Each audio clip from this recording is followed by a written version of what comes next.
사무엘상 7장 1절에서 12절까지의 말씀을 저와 여러분 함께 교독하도록 하겠습니다.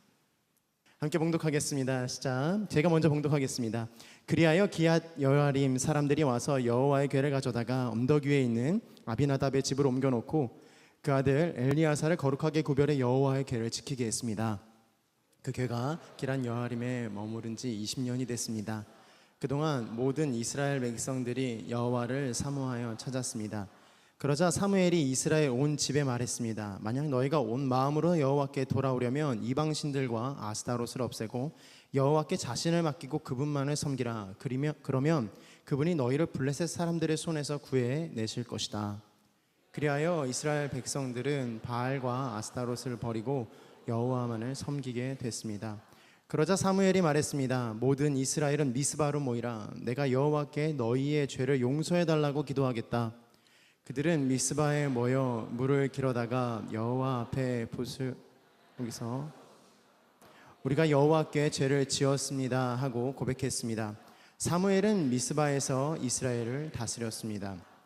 이스라엘이 미스바에 모였다는 소식을 듣고 블레셋의 지도자들이 이스라엘을 공격하러 올라왔습니다. 이스라엘 백성들은 이 소식을 듣자 블레셋 사람들을 두려워해 사무엘에게 말했습니다. 여호와 우리 하나님께서 블레셋 사람들의 손에서 우리를 구하시도록 우리를 위해 쉬지 말고 기도해 주십시오. 그러자 사무엘이 젖먹는 양을 잡아 여호와께 번제물로 드리고 이스라엘을 위해 여호와께 부르짖었더니 여호와께서 그 기도를 들어주셨습니다. 사무엘이 번제를 드리는 동안 블레셋 사람들은 이스라엘과 싸우려고 가까이 오고 있었습니다. 그러나 그날 여호와께서 블레셋 사람들에게 큰 천둥 소리를 내어 당황하게 하셨으므로 그들이 이스라엘 백성들에게 패했습니다. 이스라엘 사람들은 미스바에서 나와 뱃갈 아래까지 뒤쫓아가서 블레셋 사람들을 무찔렀습니다. 그때 사무엘이 돌을 들어 미스바와 센 사이에 두고 여호와께서 여기까지 우리를 도우셨다고 말하며 그곳을 에벤에셀이라고 불렀습니다. 네. 오늘은요 한마음으로 드린 기도라는 제목으로 이서진 목사님 올라오셔서 말씀 전해주실 때 많은 은혜 받으시기 바랍니다. 오늘 예배하러 오신 여러분 주님의 이름으로 환영하고 축복하고요. 하나님께서 부어주시는 은혜와 사랑이 가득한 하나님의 사람이 되기를 예수님의 이름으로 축복합니다. 옆 사람에게 인사해 주시겠어요? 당신은 성령의 사람입니다. 네. 오늘 한마음으로 드린 기도라는 제목을 가지고 기도와 부흥 하나님의 임재에 대해서 나누고자 합니다. 탐욕을 상징하는 동물 돼지는 토굴성 동물이라고 부릅니다. 이 토굴성 동물이라는 것은 목뼈 자체가 땅을 향하게 되어 있는 거예요. 그는 이빨과 그리고 목 근육을 가지고요 땅을 파면서 고구마나 감자를 캡니다. 돼지는 항상 땅을 보도록 자신의 신체가 디자인되어 있기 때문에 스스로의 힘으로는 고개를 들어서 하늘을 보지 못합니다. 그런데 이 돼지가 유일하게 하늘을 바라볼 수 있는 순간이 있습니다. 그게 언제냐면 넘어졌을 때입니다. 그냥 넘어지는 것도 아니고 완전히 뒤집어서 표준어입니다. 자빠져 있을 때입니다. 그는 자빠져서 자신의 모든 통제권을 잃고 나서야 비로소 하늘을 보게 되는 것이죠. 그래서 2014년에 김경수 작가는 이런 책 제목으로 글을 썼습니다. 인상적인 책 제목인데 돼지는 넘어져야 하늘을 본다.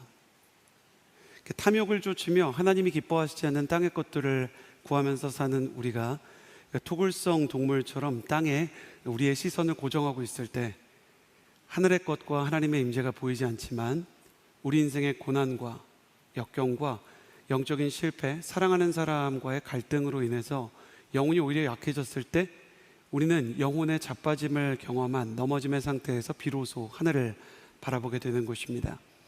사랑하는 성도 여러분, 혹시 넘어지셨습니까? 여러분의 인생 가운데 계획했던 것들이 뒤집어지고 여러분의 의로움이 손상되었으며 여러분의 관계에 어려움이 찾아오셨습니까? 여러분이 넘어졌다면 지금이 하늘을 바라볼 수 있는 계기가 될 것이고 기회가 될 것입니다. 사랑하는 여러분, 여러분의 인생 가운데 넘어짐이 하늘을 보게 되는 은혜의 계기가 되는 하나님의 섭리가 있게 되기를 예수님의 이름으로 축복합니다. 그래서 오늘은 넘어졌던 민족 이스라엘의 상태에 대해서 좀 나누고요, 그들의 넘어졌던 시기가 어떻게 찾아왔는지, 그리고 그 안에서 그들이 어떻게 다시 회복을 했는지를 나누기를 원합니다. 구약 성경에서 이스라엘 역사상 가장 어두웠던 시대는 암흑 시대인 사사기 시대입니다. 성경은 사사기 시대의 가장 마지막에 사사 시대에 대해서 한 줄로 정리를 합니다. 사사기 21장 25절의 말씀입니다. 사사기 21장 25절 함께 읽겠습니다. 시작. 그 당시 이스라엘에는 왕이 없어서 모두가 자기 마음대로 행동했습니다. 성경이 왕이 없는 게 문제인 것으로 이야기를 합니다. 왕이 없는 게 문제라면 성경은 민주정이 아닌 왕정 시대를 긍정하는가? 그렇지 않습니다. 사사기에 이어서 바로 이어지는 시대를 기록한 사무엘상을 보면 하나님이 왕을 요구하는 이스라엘 백성에게 이렇게 말씀하시는데요. 좀 말씀이 길지만 같이 한번 읽어보았으면 좋겠어요.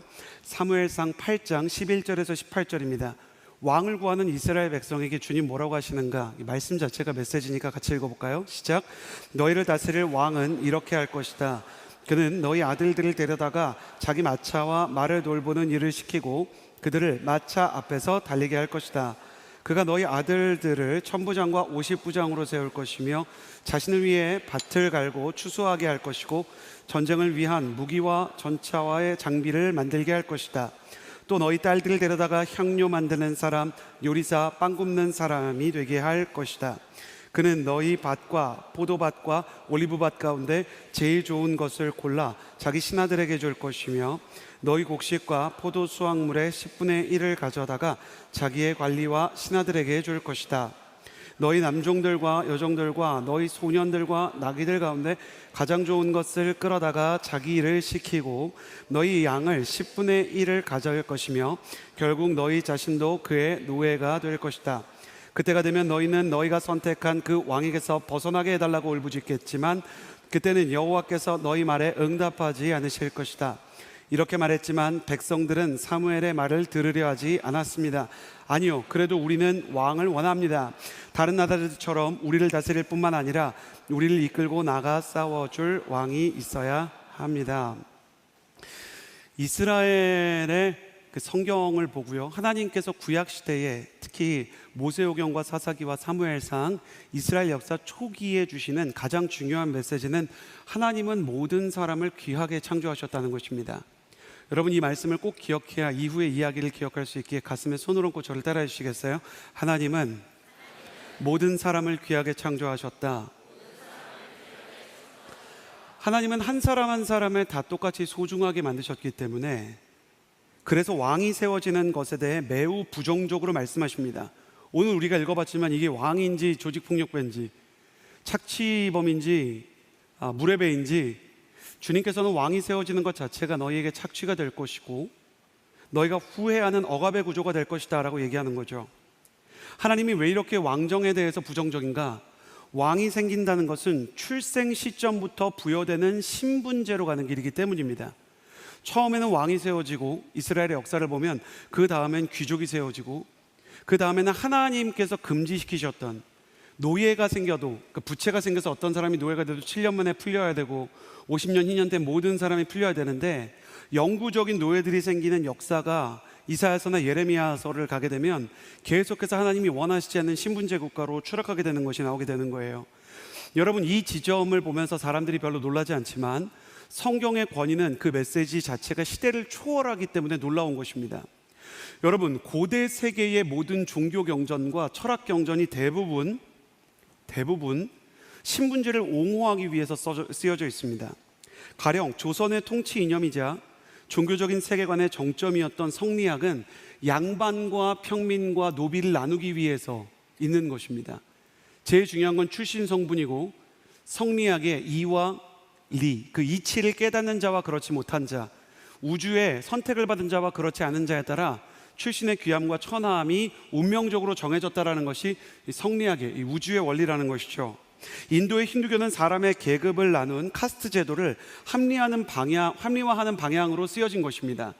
그래서 영국의 식민지가 되었다가 독립한 지금도요, 불가촉 청민들이 있고 그 사람들이 사람 취급을 받지 못하는 브라만으로부터 쭉 이렇게 내려오는 신분 제도가 있는 것입니다. 대부분의 종교 제도와 정치 철학 제도가 그 시기의 신분 제도를 옹호하기 위해서 있습니다. 여러분 이집트의 태양신 라의 아들이 파라오라는 점을 생각해 보면 왕은 그냥 왕이 아니라 신의 아들인 겁니다. 보통 사람이랑은 다른 거예요. 근데 여러분, 모세만 신의 아들이었습니까? 하나님께서 사람이 아닌데 모세를 알에서 꺼내셨나요? 박효ቆ새처럼 그가 막 알에서 나와서 태어나자마자 고주몽처럼 막 활을 당겨가지고 활시위로 수많은 사람을 사살할 수 있는 정교한 타격 기술을 가졌습니까? 그런 거 없습니다. 게다가 보세요. 모세의 아들은 이스라엘에서 중요한 귀족이나 지도자나 행정관료로 임명된 적이 없습니다. 하나님께서는 출신 성분과 다르게 모든 사람이 귀하게 여길 수 있는 하나님의 사람으로 모든 사람을 창조하신 거예요. 모세 오경은 레위 지파나 모세의 자손들이 귀족이 되는 방향으로 써 있지 않습니다. 마치 오늘날의 민주주의나 법치주의처럼 모두에게 똑같은 율법을 요구하고 하나님 앞에 순종하지 않으면 지도자라고 해도 사형당할 수 있고, 서로를 형제로 대하고 모든 사람을 존귀하게 대할 것을 기본적인 정신으로 하는 것입니다. 여러분, 이게 지금은 놀라운 일이 아니지만 고대 사회의 어떤 경전도 이러한 방식으로 써 있지 않습니다. 비교 종교학적인 관점에서 저는 성경에 대해서 귀납법적으로 변증하기 위해서 다른 종교의 경전들을 보았는데, 결론은 결국에는 하늘의 선택을 받은 신분이 있다라는 얘기더라고요. 심지어 예수님께서는 아브라함을 통해서 혈통으로 선택받았던 이스라엘 백성도 해체하시고 모든 사람을 믿음의 자손이라고 해서, 우리는 성경을 읽을 때 심지어 이방인 중에 상이방인, 중동과는 아무런 상관도 없는 땅에 태어났으면서 로마서를 읽을 때 우리는 유대인이고 믿지 않는 우리 친척들을 이방인이라고 부릅니다. 혈통이 같은데도. 그 정도로 하나님께서 혈통을 무너뜨린 것이에요. 인간의 시대와 상식, 문화의 유불리를 떠나서 쓰여진 성경은 하나님의 말씀이자 진리인 것을 스스로 증명합니다. 시대를 초월하고 세대의 상식을 넘어서는 것이죠. 왕을 바치는 귀족이 있고 사제그룹이 지배체계를 만들어야 효율적인 통치가 가능했던 중앙집권화의 시대에도 하나님께서는 이스라엘에게 왕정을 중심으로 중앙집권화, 이집트를 비롯해서 막 왕국들이 세워지는데 너희는 왕국을 세워서는 안 된다고 끝까지 반대하신 거예요. 시대의 상식에 저항하고 사람들의 세계관과 억압의 구조에 대해서 하나님께서 원하시지 않는다라고 얘기한 겁니다. 왜냐하면 성경은 모든 인간이 한 사람 한 사람 하나님의 형상, 이마고 데이, 주님의 형상으로 창조되었기 때문에 그 자체로 존귀하다고 이야기하는 것입니다. 나이가 많든 적든, 공부를 많이 했든 하지 못했든, 남자든 여자든, 소득 수준이 높든 낮든, 그 사람이 어떤 직업을 가지고 있든 존재 자체로 존엄하며 존중받을 만한 가치가 있는 것입니다. 사회적인 합의로 인간의 인권이 생긴 게 아니라 하나님이 하나님의 형상으로 사람을 만드셨기 때문에 인간 인권의 기초는 사람들의 합의가 아닌 하늘로부터 부여된 하나님의 뜻인 것입니다. 그래서 본래 인권을 인권이라고 부르지 않고 우리는 천부인권이라고 불렀어요. 인간의 권리와 인간의 존엄함은 천부, 하늘이 부여한 데서 왔고 태초부터 하나님께서 인간에게 선물한 것이다 라는 것입니다. 하나님이 사람을 자신의 형상으로 창조하셨다는 것은 마치 우리를 우리나라의 태극기와 같은 것으로 만든 거예요. 여러분, 만약에 우리나라가 한일전을 하는데 어떤 일본 과격한 서포터들이 한국 태극기를 짓밟는다 그러면 그거 어떻게 참을 수 있습니까?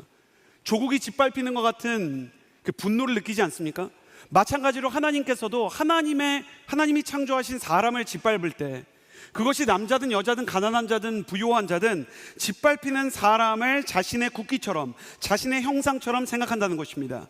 그러므로 누군가의 가치를 폄하하거나 비난하거나 정죄하는 것은 하나님을 분노하게 할 만한 일입니다. 저는 여러분의 인생 가운데 세상에 갑질에 물들지 않는 순수한 영혼, 사람을 존귀히 대하는 천부인권의 정신을 지키는 크리스천이 되기를 예수님의 이름으로 축복합니다. 주님께서는 아브라함에게 너는 복의 통로가 될 것이라고 얘기하셨고, 예수님께서는 5,000명분의 식량을 혼자 먹거나 5,000명분의 연봉을 스스로 버신 적이 없지만 5,000명을 돈 한 푼 없이도 먹이는 사람으로 사셨던 것을 기억하십시오. 여러분은 5,000명분을 먹어야 잘 사는 사람이라고 얘기하는 시대 가운데 5,000명을 먹이는 축복의 통로와 같은 인생이 되기를 예수님의 이름으로 축복합니다. 여러분이 가서 가난한 사람을 돕고 배워서 남 주고, 여러분이 가지고 있는 복음에 대해서 바리새인처럼 우월감을 가지지 않고 말씀을 들고, 한 손에 복음을 들고 한 손에 사랑을 들고 CCC의 그리스도의 계절이라는 시를 쓴 김중곤 목사님처럼 복음을 전하기 위해 선교의 역사에 동참하며 축복의 통로로 살아가는 것입니다. 다른 사람만 폄하하지 말라는 얘기로 생각하지 마십시오. 여러분, 스스로를 짓밟는, 스스로에 대해서 평가절하하는 자책도 큰 죄입니다. 아까 우리나라가 한일전 하는데 일본 서포터가 태극기 밟으면 기분 나쁠 거라 그랬잖아요. 그럼 한국 외교관이 한국 국기 밟는 건 괜찮습니까? 그건 국민들이 더 용서할 수 없는 겁니다. 한국 외교관이 막 한국 국기를 불태워요. 한국 외교관이 한국 국기를 막 찢어요. 그러면 그 사람이 나라를 대표해서 다른 나라에서 그 나라의 대통령을 대신해서 그 나라의 대표로 그 나라에 있다 해도 국민들로 하여금 분노를 자아내게 되는 것입니다. 마찬가지예요. 당신 스스로가 하나님의 사람이기 때문에 당신 스스로가 스스로를 짓밟고 스스로를 함부로 대하고 스스로의 자존감을 땅바닥에 떨어뜨리는 것은 하나님께 신뢰가 되는 일입니다. 당신의 생명도 당신의 인생도 당신이 만든 것이 아니기 때문에 당신은 스스로에 대해 단정짓고 평가절하하고 스스로를 해치고 스스로를 억압해서는 안 되는 것입니다. 저는 여러분이 다른 사람에게도 축복의 통로가 되기를 원하지만 여러분 스스로가 스스로에 대해서도 축복하고 여러분 스스로를 사랑하고 여러분이 스스로를 사랑하기 때문에 가장 귀한 주님과의 시간인 이 축복의 예배 가운데 여러분을 던질 수 있는 사람이 되기를 예수님의 이름으로 축복합니다. 이렇게 하나님께서는 사람을 존귀하게 지으셨어요. 왕이 세워지는 걸 원하지 않으셨습니다. 그렇다면 왜 사사기에서 왕이 없어서 문제가 생겼다고 할까? 하나님이 왕정과 신분을 반대하시기 때문에 사사기에 나오는 왕이 없었다라고 얘기하는 이 왕은 왕정 제도를 의미하는 게 아닙니다. 그러니까 이 구절을 해석할 때 왕정 제도가 아니었기 때문에 이들이 뒤처지고 문제가 생기고 암흑시대였다라고 말하는 게 아니에요. 그렇다면 왕이 없는 것이 무슨 문제인가? 우리가 방금 읽었던 사무엘상 8장에 주님께서 다른 왕에 대해서 이렇게 얘기하십니다. 백성이 왕을 구하는 마음을 사사기 시대처럼 하나님이 설명하시는데 사무엘상 8장 7절의 말씀입니다. 같이 한번 읽어보겠습니다. 시작. 그러자 여호와께서 그에게 말씀하셨습니다. 백성들이 너에게 하는 말을 다 들어주어라. 왕 달라고 하는 말이요. 계속 읽읍시다. 그들이 너를 버린 것이 아니라 나를 버려서 내가 그들의 왕인 것을 거부하는 것이다. 자, 하나님이 사람을 존귀하게 만드셨고 하나님이 창조자셨고 하나님이 왕이나 귀족을 만들지 않으셨어요. 사람 위에 사람이 못 서게 하셨어요. 그러나 그렇다고 해서 사람이 그 자체로 모든 사람이 다 왕이고 모든 사람이 다 지배자고 모든 사람이 다 권력을 가진 존재로 존재하는 것이 아니라 그들을 통제하고 그들이 따라야 하는 왕이 있었는데 창조자이신 하나님이었어요. 그들을 존귀하게 만드시고 그들에게 인권을 부여하신 하늘, 곧 하나님께서 그들의 왕이셨던 것입니다. 하나님은 사람이 만든 왕정과 신분제는 반대하셨지만 그렇다고 이스라엘 백성이 통제나 법 없이 살기를 원하지 않으셨습니다. 무정부주의나 무법지대에서 사는 거 원치 않으셨어요. 이스라엘의 왕이 계셨고 통치자가 계셨는데 바로 하나님이셨습니다. 하나님이 이스라엘을 애굽에서 구원해내신 구원자셨고 광야에서 그들을 인도한 인도자셨습니다. 가나안 땅의 전쟁에서 그들이 승리하도록 지휘하신 분도 여호수아와 동일하신 하나님이셨어요. 아까 최대영 목사님이 제가 처음 듣는 찬양을 했는데 기적이 계속 일어나는 찬양이 있더라고요. 굉장히 좋더라고요. 그래서 기적이 계속 일어나서 그 찬양 꼭 배워야겠다. 저는 최대영 목사님이랑 친하니까 개인적으로 불러달라고 하려고요. 전화해서. 근데 거기에서 여호수아의 승리에 대해서 하나님이 태양이 거기 있으라고 하시니 거기 있었다. 그것은 여호수아가 위대한 사람이어서가 아니라 여호수아를 승리하도록 하나님께서 그들의 국군 통수권자가 되어주셨기 때문입니다. 그들에게 법과 제도를 주신 법관이자 왕이 하나님이셨습니다. 그러나 사사기의 시대에 이르러 그들은 왕이신 하나님을 부정하기 시작했고 왕이신 하나님의 자리에서 하나님이 물러날 것을 그들의 태도로 보이기 시작했습니다. 그 태도는 무엇이었냐면 하나님의 백성들이 따라야 할 법인 말씀을 읽지 않고 그 법에 대해 알려고 하지 않았고, 알려고 하지 않는 백성인데 뭐 지키긴 했겠습니까? 하나님의 율법과 명령을 알지도 않는 그들은 순종하지도 않았습니다. 왜 그들이 이렇게 패역하게 행동했는가? 왕이신 하나님의 법과 그분이 명령하시는 명령이 억압으로 느껴지고 불편하게 느껴지고 간섭처럼 느껴졌기 때문에 하나님을 벗어나서 마음대로 행동하고 싶었던 거예요. 여러분, 이게 지금 사사기만 그런 게 아닙니다.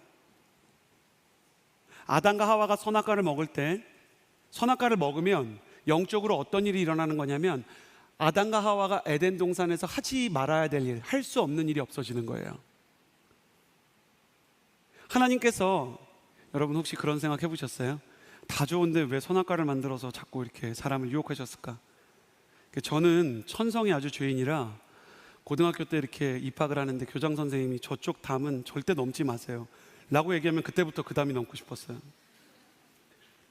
하지 말라 그러면 괜히 더 궁금한 것처럼 사람의 죄성으로 그거를 자꾸 하고 싶은 마음이 생기잖아요.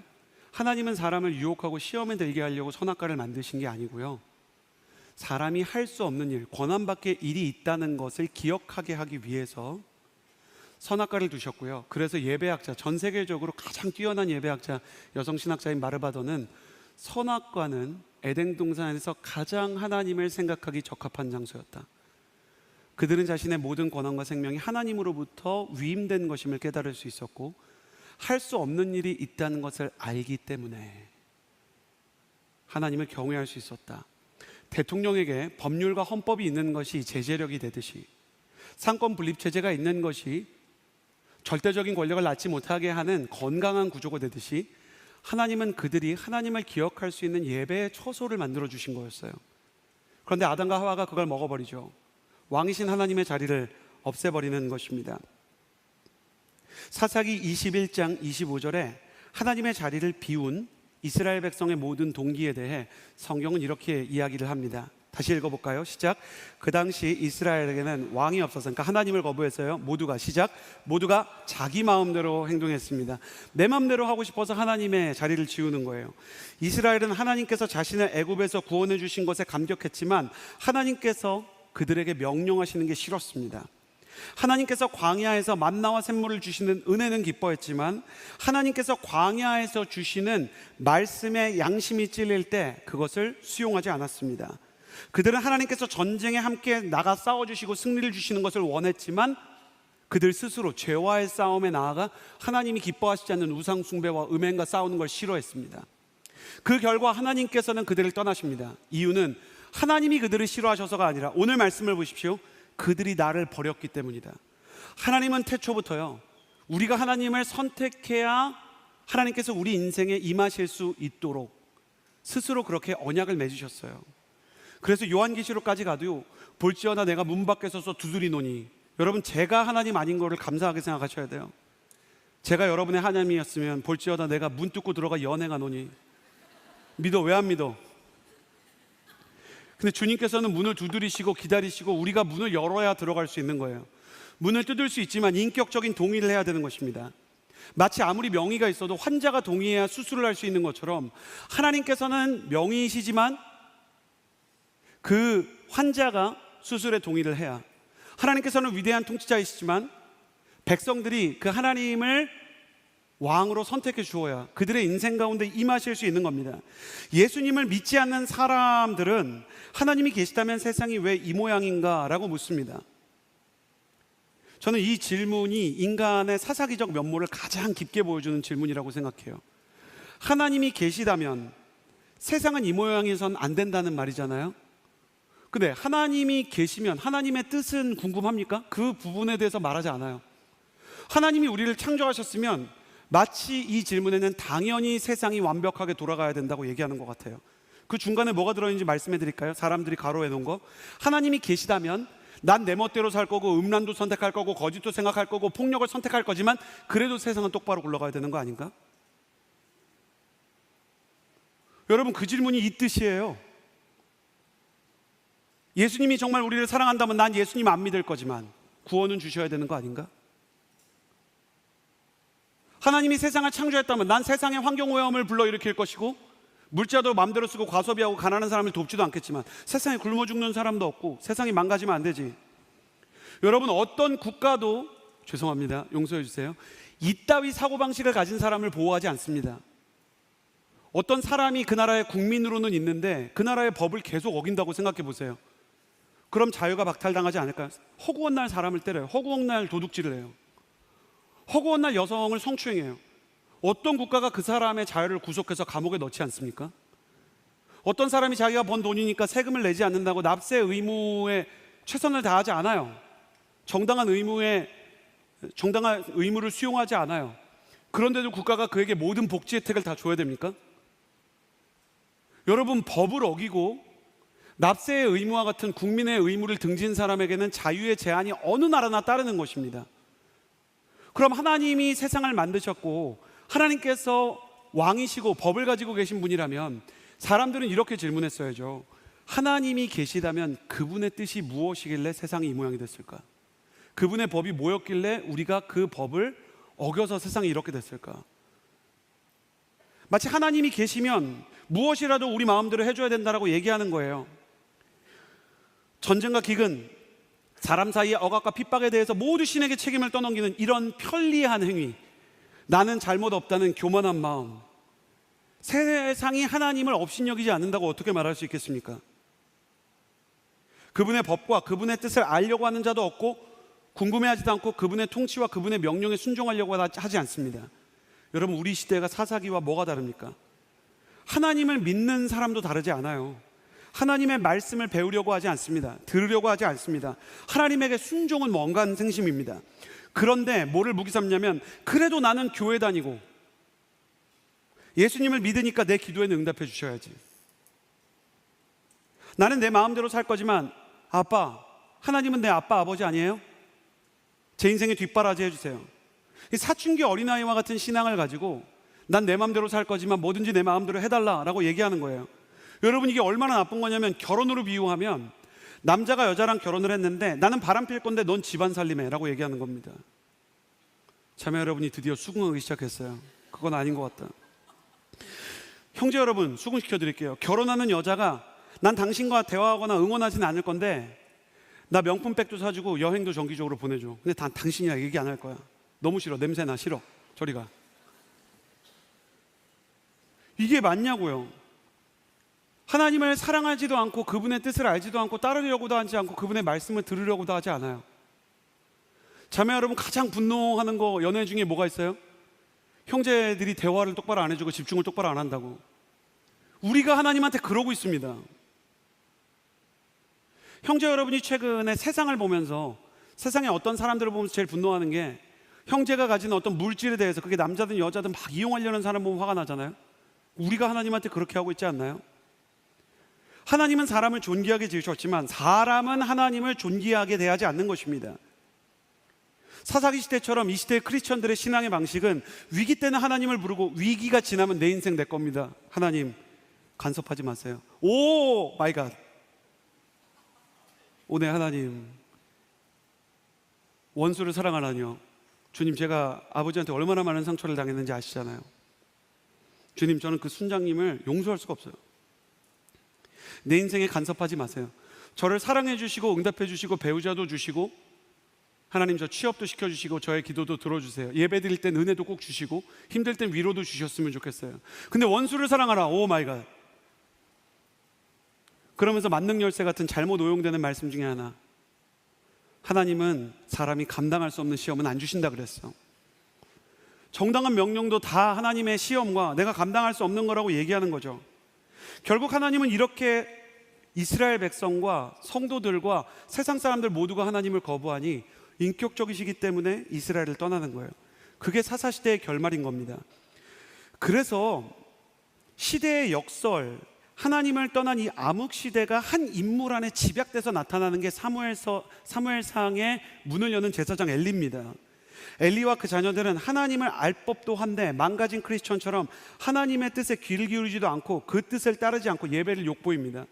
전 엘리를 보면서 너무 황당한 게, 엘리 밑에서 사무엘이 하나님의 음성을 들었거든요. 하나님이 사무엘을 부르셨대요. 근데 엘리가 사무엘을 견제하거나 사울처럼 막 핍박도 안 하고요. 심지어 사무엘한테 인격적으로 그거 하나님이니까 하나님 음성 들어. 근데 그 말씀이 너무 슬픈 건, 이상이 희귀한 시대고 하나님의 음성이 안 들렸대요. 그럼 자기는 안 들리는데 옆에 있는 이 꼬마가 들으면 영적으로 긴장을 하든지 차라리 선한 질투라도 하든지 뭐라도 있어야 되는데 하나님의 말씀이 옆에 임하는데 아무렇지도 않은 거예요. 저를 보시겠어요? 화요성령 집회에서 옆 사람 은혜 받는 거 보고 차라리 분한 사람은 선한 거예요. 아무렇지도 않아. 언니 오늘 은혜 많이 받았구나. 난 안 받았어. 괜찮아. 딩딩딩딩딩. 해결이 안 되는 거예요 지금 마음이. 남이 은혜 받는 것도 더 이상 충격도 안 돼. 딴 세상 얘기야. 엘리는 은혜를 사모하는 마음까지 다 잊어버린 겁니다. 그러니까 엘리와 그 자녀들이 하나님의 말씀을 사모하지도 않고 순종하지도 않으니까 예배를 욕보이고 성전에서 일하는, 우리로 치면 청년 임원들이랑 불륜관계를 맺는 거예요. 정신 나간 인물들입니다. 그래서 하나님이 한 날 3명을 다 죽여요. 아버지랑 그 아들 둘을 다. 성경의 하나님은 예배를 욕보이면 목을 부러뜨리는 하나님이시더라고요. 이거를 보고 사랑의 하나님이 어떻게 이러실 수 있는가? 사랑의 하나님, 우리가 믿는 사랑의 하나님이 동시에 공의의 하나님이시기 때문이에요. 하나님 없는 인생은 목 부러지는 것이다. 기억하셔야 됩니다. 가슴에 손을 얹고 저를 따라해 주시겠어요? 하나님이 없이 계속 살면 목이 부러질 수도 있다. 목이 부러질 수도 있다고 성경이 가르치고 있는 것이에요. 너무 끔찍한 거는 이 엘리가 죽고 두 아들이 죽던 그날 블레셋과의 전쟁에서 이스라엘 백성들이 언약궤를 메고 나가요. 그러니까 전쟁 났는데, 북한이랑 전쟁 났는데 성경책은 또 기가 막히게 챙겨간 거지. 근데 북한의 총탄이 성경책 뚫고 그냥 심장을 뚫은 것처럼 그들이 언약궤를 메고 나갔지만 거긴 상자만 있는 겁니다. 성경책이 그냥 책인 거예요. 믿음이 없고 하나님 섬기는 게 없으니까 아무 의미가 없게 돼버렸어요. 하나님은 그 안에 계시지 않았습니다. 하나님의 임재가 그날 없었습니다. 이미 오래전 그들이 하나님을 버렸기 때문에 하나님이 거기 갇혀 계시지 않았던 겁니다. 그렇게 언약궤가 빼앗기고 이스라엘은 영적인 암흑과 현실적인 고난에 갇히게 됩니다. 여러분 기억하세요. 영적인 암흑과 현실적 고난이 같이 오는 때가 있을 겁니다. 여러분이 여러분의 인간적인 인생의 고난을 생각할 때 그 고난이 영적인 곳에서 시작된 것일 때가 있습니다. 그것을 우리는 사필귀정이라고 말할 수 있을 거예요. 왕을 버린 백성에게는 평화가 사라지는 것입니다. 그러나 자 보십시오. 오늘 말씀을 두 줄로 정리할게요. 일단 지금까지를. 하나님은 모든 사람을 귀하게 창조하셨어요. 1번. 2번. 그러나 사람은 하나님을 거부했어요. 이게 2번이에요. 하나님 사람을 귀하게 만드셨는데 하나님이 존귀히 만든 그 사람이 하나님을 버려서 고난이 찾아왔어요. 그런데 놀라운 일이 일어납니다. 오늘 말씀 1절에서 2절을 같이 한번 읽도록 하겠습니다. 1절 그리고 2절입니다. 시작. 그리하여 기럇 여아림 사람들이 와서 여호와의 규례를 가져다가 언덕 위에 있는 아비나답의 집으로 옮겨놓고 그 아들 엘리야사를 거룩하게 구별해 여호와의 궤를 지키게 했습니다. 그 궤가 기럇 여아림에 머무른 지 20년이 됐습니다. 모든 이스라엘 백성들이 여호와를, 블레셋 사람들이 전리품처럼 언약궤를 가져갔거든요. 분명히 그날 하나님의 임재는 그 언약궤와 함께 이스라엘 백성과 함께 있지 않았는데 오히려 빼앗긴 땅에서 하나님의 임재가 다시 언약궤에 임합니다. 왜냐하면 하나님을 버린 백성이 없으니까 하나님이 스스로의 영광을 그냥 이방 땅 가운데서 드러내시는 거예요. 하나님이 하나님의 백성들이 거부하시면 그 백성 가운데 역사하시지 않으실 수는 있지만, 그렇다고 그분이 무력해지셨다든지 그분이 세상을 통치를 못하신다든지 그분의 생명력과 그분의 통치력이 사라진 건 아닙니다. 그 백성을 인격적으로 대해서 그분의 능력을 철회하셨을 뿐, 우리가 하나님을 거부해도 태양이 뜨는 것처럼, 우리가 하나님을 거부해도 우주가 움직이는 것처럼 하나님의 영광은 다른 곳에서 드러나게 돼 있는 거죠. 블레셋 사람들이 언약궤를 우상인 다곤 신상 곁에 두었는데 다음날 다곤 신상이 넘어지고, 그래도 다곤 신상을 다시 세워놓고 이 우상을 언약궤를 놨는데 다음 날이 돼서 아침에 가보니까요, 끔찍한데 다곤 신상의 목과 팔이 잘려가지고 문설주에 전시가 돼 있는 거예요. 문지방이에요. 그 문틀 있잖아요. 그래서 블레셋 사람들은 사무엘상이 쓰여지던 시대까지요 두려워서 문지방을 밟지 않았대요. 그러니 거기에서 더해서요, 이 아스돗이라는 도시 신전에 이 언약궤가 있었는데 언약궤가 있는 지점으로부터 전염병이 창궐해서 이 블레셋 사람들이 죽어나가기 시작한 거예요. 인류가 코로나 같은 전염병에 문명사회에서도 어려움을 겪는데 그 시대에 어땠겠어요? 그러니까 그들이 이거를 아스돗이라는 도시에서 블레셋의 다른 도시인 가드로 옮겼는데 거기서도 전염병이 도니까 결국 하나님의 언약궤를 두려워해서 수레 언약궤를 실어서 이스라엘에 자진 반납을 했어요. 근데 이스라엘 백성이 얼마나 이 언약궤와 하나님의 임재에 대해서 사랑하고 또 그리워하는 사람들이 없었는지, 이 우리나라로 치면 대한민국의 국세나 아니면 대한민국의 이 그 대통령실에 걸려있던 이 태극기와 같은 가장 국가의 중요한 보물이자 하나님의 임재를 상징하는 것이 돌아왔는데 그들은 그냥 지방의 한 집에 두는 겁니다. 그런데 그 집에 하나님의 언약궤가 있은 지 시간이 지나요. 그러니까 엘리의 시대로부터 20년이 지나기 시작하는데 그때 사무엘은 점점 나라의 지도자가 되기 시작했고 사무엘의 영향력에 의해서 하나님의 임재가 사라진 시간 동안 세대가 바뀌면서 하나님을 그리워하는 사람들이 생겨나기 시작했어요. 2절 말씀을 보면 그동안 모든 이스라엘 백성들이 여호와를 사모하며 찾았습니다. 정확히 시제로 보면 하나님을 그리워하며 찾아가기 시작했다는 거예요. 아주 작은 지점에서 하나님을 향한 이 그리움, 아마도 사무엘이었겠죠. 그 한 사람으로부터 하나님을 사랑하는 마음이 전염되기 시작하고 하나님을 그리워하는 사람이 늘어나기 시작했어요. 자, 다시 인간의 역사와 성경의 역사로 돌아와서 하나님을 거부하는 일이 계속 반복돼서 일어났죠.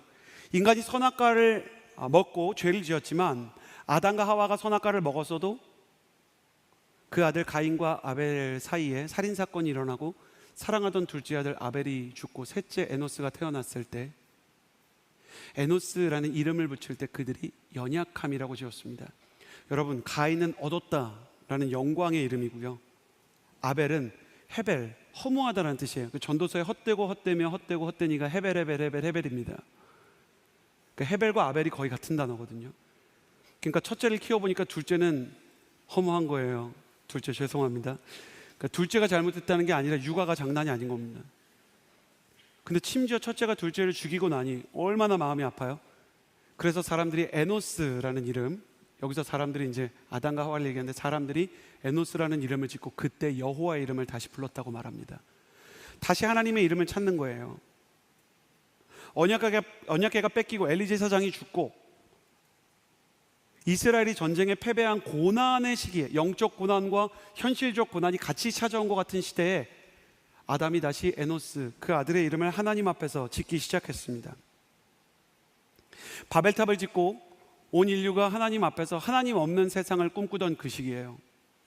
하나님이 그들을 흩으셨지만 바벨탑 사건이 나오는 창세기 11장에서 딱 한 장 넘어가면 믿음의 조상 하나님은 아브라함을 세우세요. 요셉을 모르는 왕이 태어나 하나님의 이름을 지워버리기 위해 그들을 태양신 라의 이름으로 억압했지만 하나님은 모세를 세워서 그 백성을 건져내시는 것입니다. 하나님은 가장 어두운 시대에 에노스와 같은, 아브라함과 같은, 노아와 같은, 모세와 같은 하나님을 그리워하는 사람, 지도자를 세우시고 그 사람을 통해 하나님을 그리워하는 사람들을 만들어 주십니다. 사랑하는 여러분, 여러분 한 사람 한 사람을 축복합니다. 여러분이 살아가는 여러분의 가정과 여러분의 세상에서 사무엘처럼, 아브라함처럼, 노아처럼, 모세처럼 하나님을 그리워하는 한 사람이 바로 여러분이 되기를 예수님의 이름으로 축복합니다. 그 한 사람을 뛰어넘어서요, 여러분이 하나님을 그리워하는 사람들을 모으는 부흥의 시발점, 영적인 불꽃의 발화점이 되는 역사가 있게 되기를 예수님의 이름으로 축복합니다. 영적 부흥의 진원지가 바로 여러분이 되는 축복이 있게 되기를 바랍니다. 우리 시대가 어둡죠. 사사기 같고 응답을 구하지만 말씀을 들으려고 하지 않는 제멋대로 마음대로 사는 시대입니다. 포스트 모던 시대가 기준이 없고 룰이 없고 사람에게 주어진 모든 규칙과 규범과 진리라고 부르는 기초들이 다 사람을 향한 억압이고 폭력이고 사람을 부자연하게 만드는 시대라고 사사기를 종용하지 않습니까? 그럼에도 불구하고 하나님의 법을 존중하고 하나님을 사랑하고 하나님의 이름으로 어린 사무엘처럼 히라엠, 주님 내가 여기 있습니다, 말씀하옵소서 라고 말하는 사람들이 있을 것입니다. 여러분, 사무엘처럼 가슴에 손을 얹고 사무엘이 주님의 음성을 처음 들었을 때 했던 그 말을 따라해 볼까요? 따라해 주시겠어요? 주님 제가 여기 있습니다, 말씀하여 주옵소서.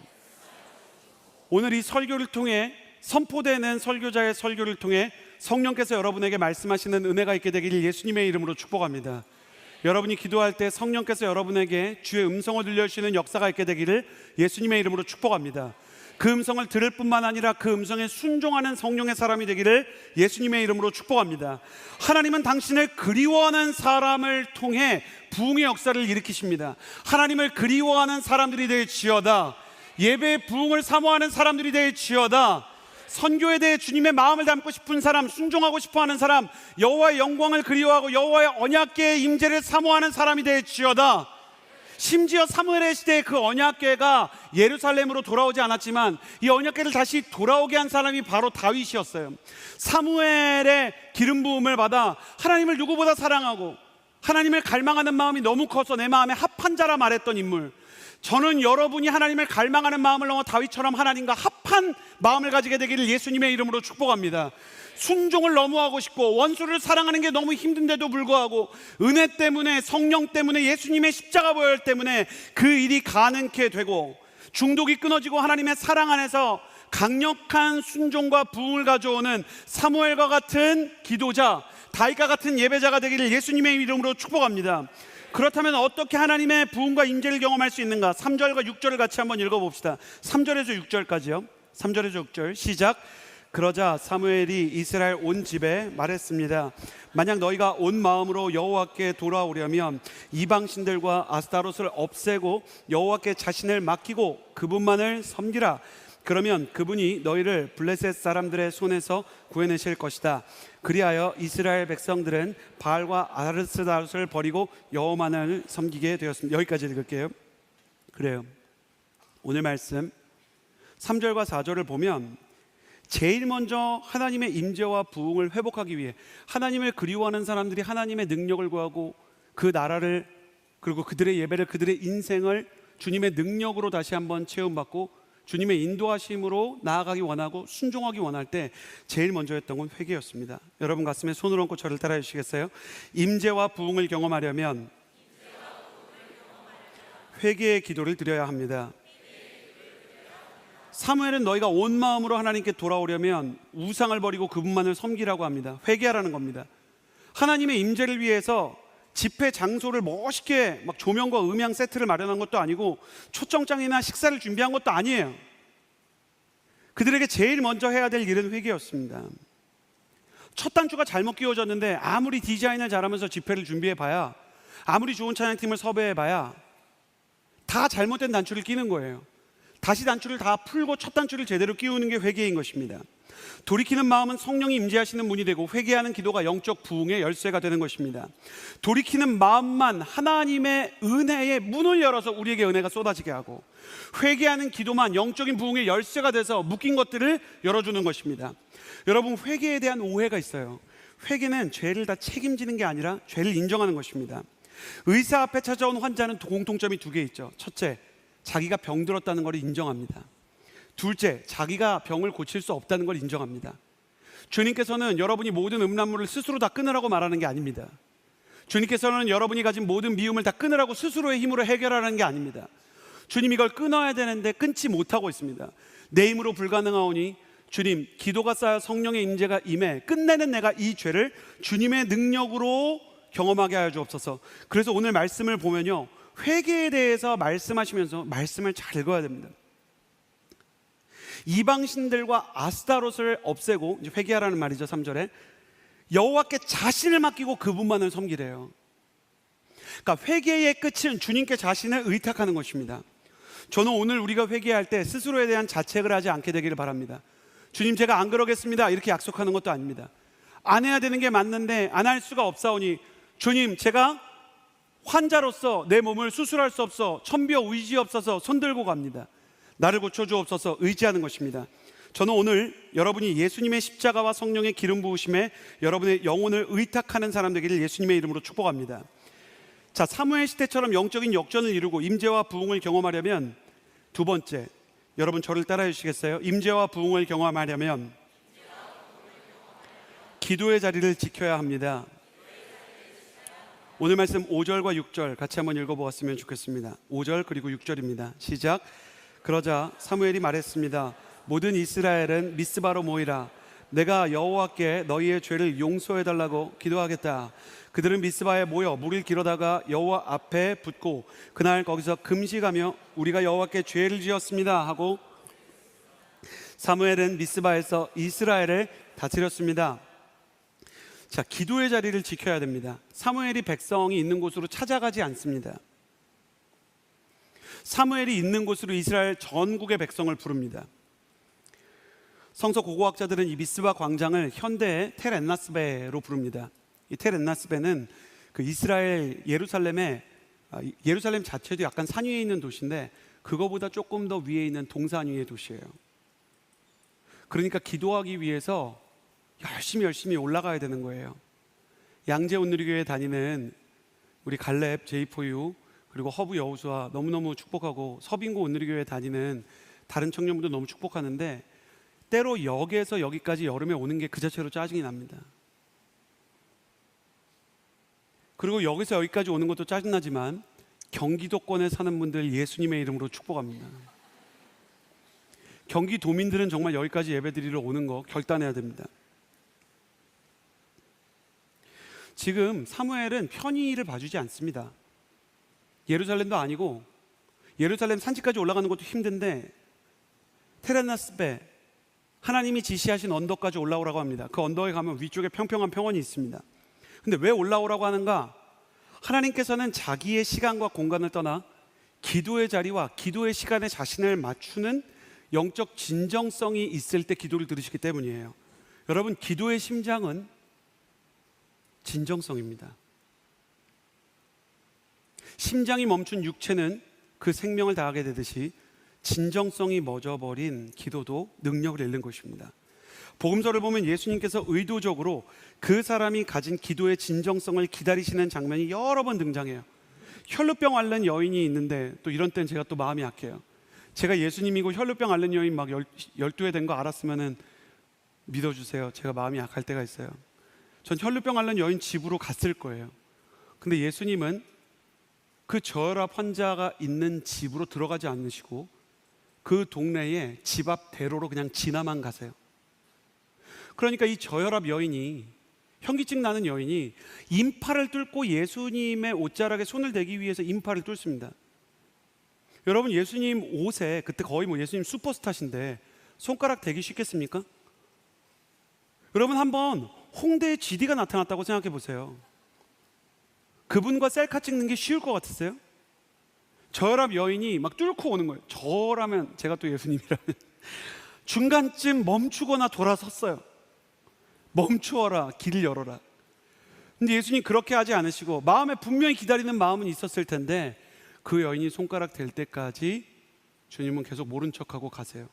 왜? 첫째, 그 여인이 그것까지 할 수 있는 건 아시니까. 둘째, 그것까지는 할 수 있기 때문에 그 자신의 최선을 다해 예수님을 향한 믿음과 기도의 진정성을 보이기를 원하신 거예요.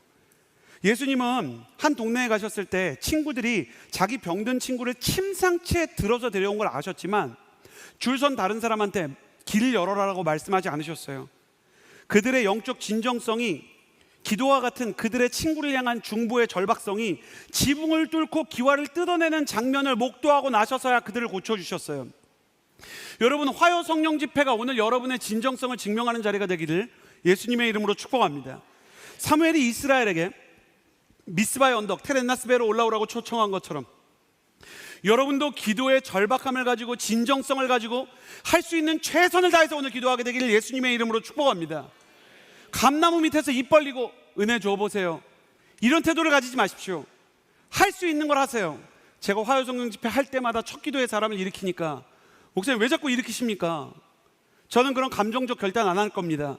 감정적인 결단이 아닙니다. 몸으로 할 수 있으니까 시키는 거예요. 여러분이 기도는 못해도 무릎을 펴서 일어날 수는 있잖아요. 여러분이 방언을 못해도 손을 들 수는 있잖아요. 제가 기도를 배울 때 할 수 있는 것부터 시켰어요. 오늘 통성으로 기도 못해도 되는데 손은 들고 있어 보래요. 오늘 방언을 못해도 되는데 주여를 100번 외쳐보래요. 아, 이게 무슨 의미가 있나? 중언부언이 아닌가? 근데 저한테 좋은 게 있었어요. 전 기도를 하시는 분들이 말씀하시면 그냥 시키는 대로 했어요. 시키는 대로 하세요 좀. 여러분, 하나님이 여러분에게 기도하라고 하실 때, 하나님이 여러분의 기도를 원하실 때 난 안 할 거임, 움직여 보세요, 은혜 주시면 일어날까 깊은 고민 중입니다, 이런 태도 가지지 마십시오. 여러분, 화요성령 집회 선곡에 의문을 제기하지 마세요. 오늘은 좋아하는 찬양이 아니니까 안 할 거임. 여러분, 뭘 하시는 겁니까? 여러분 좋으라고 찬양하는 게 아니라 하나님을 높이기 위해서 찬양하는 겁니다. 찬양이 여러분 위로하는 플레이리스트입니까? 여러분한테 힘주기 위해서 찬양이 존재합니까? 그런 거 그만 들으세요. 유튜브에서 나에게 힘되는 찬양 모음집. 찬양이 오쏘몰입니까? 그거 먹고 힘내게? 찬양은 주님을 높이는 거예요. 주님을 높인 대가로 하늘에서 은혜가 내려오는 거지, 은혜를 구하는 통로로 하나님 높이는 게 아닙니다. 하나님 높이는 것까지 도구화해서 나를 위한 걸로 쓰려고. 아닙니다. 시키는 대로 하세요. 하나님께 영광을 올려드리고 찬양이 마음에 안 들어도 감사하고, 하나님께서 내 마음 가운데 정말 기도의 결단을 일으키시면 기도하기로 작정하는 것입니다. 저는 오늘 여러분이 기도하기로 작정한 사람 되기를 예수님의 이름으로 축복합니다. 혈루병 여인처럼 할 수 있는 모든 걸 다해서 일어나고 뛰고 박수치고 손들고 부르짖고 주여 100번이라도 하고 내 절박함을 뭐라도 하나님께 보일 수 있는 사람이 되기를 예수님의 이름으로 축복합니다. 당신의 기도에 진정성이 있다면 어떤 대가를 치르고서라도 기도의 자리를 나오겠죠. 당신의 기도에 진정성이 있다면 기도에 침체가 있어도 일어나서든 뛰어서든 걸어서든 무릎을 꿇고서라든 주여 100번을 해서라든 어떻게든 주님 앞으로 나아가겠죠. 기도의 언덕으로 올라가십시오. 나는 여러분에게도 기도의 언덕이 있게 되기를 바라고 진정성을 증명할 흔적이 있게 되기를 예수님의 이름으로 축복합니다. 임재와 부흥을 경험하는 마지막 고백은요, 오늘 말씀해 보니까 하나님께서 그들이 기도할 때 오히려 위기를 주셨어요. 막 블레셋 장수들이 올라와서 사람들 모였으니까 막 학살해버리자, 쟤네 기도하러 왔댄다, 무기도 없댄다.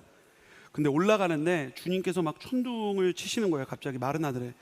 이게 진짜 살벌한 장면인 게 번개도 없고 비도 없는데 천둥만 쳐요. 하늘에서 천둥이라는 건 소리만 치는 거예요. 그러니까 너무너무 무서워하는 거죠. 근데 저는 어릴 때, 신학생 때 전쟁을 전문으로 하는 군인들이 천둥 소리에 당황한다는 게 이해가 안 가더라고요. 뭐 그게 대단한 거라고. 사람 죽는 것도 보는데. 근데 말씀이 이해가 안 갈 때는 흐름을 봐야 되는 거예요. 앞서 말씀드린 것처럼 언약궤를 통해서 다곤 신상이 부러지고 역병이 불려왔던 얘기를 나눴죠. 이들은 영적인 PTSD가 있는 거예요. 또 그런 일이 일어나는 게 아닌가. 자러 보고 놀라는 가슴, 솥공 보고 놀란다고 그들이 하나님의 역사를 보고 다시 두려워하기 시작했어요. 오늘 말씀에 보면 그들이 당황했다라고 써 있는데 히브리어 바예후멤은 단순히 놀란 게 아니라 공포에 사로잡혀서 짓눌린 거예요. 사람들 가운데 사기가 꺾이고 공포에 짓눌리고 공황장애가 찾아오는 거예요. 우리식으로 치면 진영이 흐트러지고 의사소통이 되지 않는 거죠. 그러니까 이스라엘이 강대국인 블레셋을 상대로 이길 수 있게 됐어요. 기도하다가 전쟁에서 승리한 겁니다. 그들은 미스바에서 전쟁터까지 내려오는 길에요, 에베네셀이라는 지명을 세우고 그 이름의 뜻을 이렇게 붙였어요. 하나님이 여기까지 도우셨다. 사랑하는 여러분, 우리의 기도의 끝에 감사가 있어야 돼요. 승리를 불러오는 뜨거운 기도보다 중요한 것은 승리 후에 남겨진 감사의 고백이에요. 수많은 성도가 뜨겁게 기도합니다. 자, 이번엔 기도 뜨겁게 하시는 분들 잘 들으세요. 자기의 뜨거운 기도에 대해 교만한 분들이 우리 시대보다 많았던 적이 없다고 합니다. 내가 기도해서 능력이 나타난 거고 내가 열심히 기도한 결과 응답과 역전이 임한 거다. 아닙니다. 우리는 사사기고 죄인인데 하나님께서 우리를 불쌍히 여기셔서 하나님의 손을 빌려주신 거 아닙니까? 자기 기도에 대한 교만함을 버리세요. 자부심과 교만함이 어떻게 다르냐고 누가 저한테 물어봐서 자부심은 하나님에 대한 것이고 교만함은 자신에 대한 거라고 알려줬어요. 감사는 기도의 문입니다. 여러분, 기도의 능력의 방으로 들어가기 위해서는요, 감사로 문 열어야 되고 나오면서 감사의 문 닫아야 돼요. 문 열려있는 집, 문단속이 되지 않는 집에는 강도가 드는 것처럼 감사가 없는 성도의 마음, 감사의 문단속이 안 되기 때문에 계속해서 사단의 공격과 사단의 상처가 찾아오는 겁니다. 지금까지 지내온 게 하나님의 은혜 아닙니까? 화요성령 집회도 당신을 위한 것 아닙니까? 감사의 고백을 잊지 마십시오. 은혜를 받았을 때 감사의 고백을 드리십시오. 감사가 신앙이고 감사가 기도고 감사가 영성이고 감사가 믿음입니다. 감사로 시작하고 감사로 마무리하십시오. 저는 여러분이 겸손한 마음으로 주님의 능력을 인정하고 낮은 마음으로 하나님 앞에 엎드리는 사람이 되기를 원합니다. 저는 여러분이 감사하며 여러분의 인생을 승리로 장식하길 바랍니다. 말씀을 정리합니다. 하나님은 모든 사람을 귀하게 창조하셨지만 사람이 하나님을 거부했고 그래서 재앙이 찾아왔지만 하나님은 하나님을 그리워하는 사람을 통해 역전과 승리를 주셨습니다. 하나님을 그리워하는 사람은 임재와 부흥을 불러왔는데 회개의 기도를 드렸고 기도의 자리를 지켰고 감사의 고백을 드렸습니다. 이것이 여러분의 인생이 되기를 원합니다. 자, 여러분을 초청합니다.